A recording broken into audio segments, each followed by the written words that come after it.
For many Japanese, this is their Barack Obama moment. Yukio Hatoyama officially elected by the lower house of parliament as Japan's new prime minister. His Democratic Party of Japan unseating the long-serving Liberal Democrats. After last month's historic win by the DPJ, the US president sent a congratulatory note to Hatoyama. He in turn told Obama that Japan owed much to the change that US voters had brought to the White House. But change is also on the agenda for the relationship between the two countries.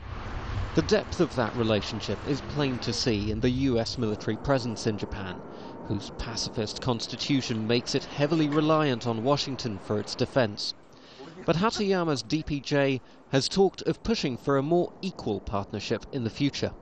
If equal means trying to stand up to the United States and develop a list of demands of things that you don't like, I think that might be counterproductive because it emphasizes points of contention in the alliance rather than a positive agenda.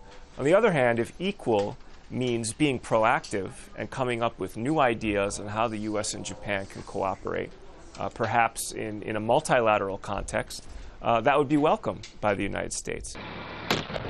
Less welcome would be the mooted ending of Japanese assistance in the war in Afghanistan.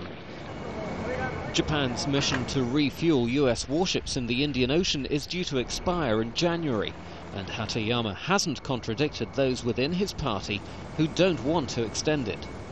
Clearly, the Hatoyama government will want to be seen to be a little bit less dependent on the US, a little bit following its own line. He's made a big thing about relations with the rest of Asia, and particularly that's obviously China and Korea, in the forefront there. Perhaps then the more significant shift will be in relations with regional rival China. Hatoyama has already promised that he won't visit the Yasukuni Shrine, which honors Japan's war dead, including senior officers responsible for war crimes in Asia. As Yukio Hatoyama has said that he won't visit the Yasukuni Shrine, China certainly put the issue to rest. But the feelings among people between the two countries is still something to work out.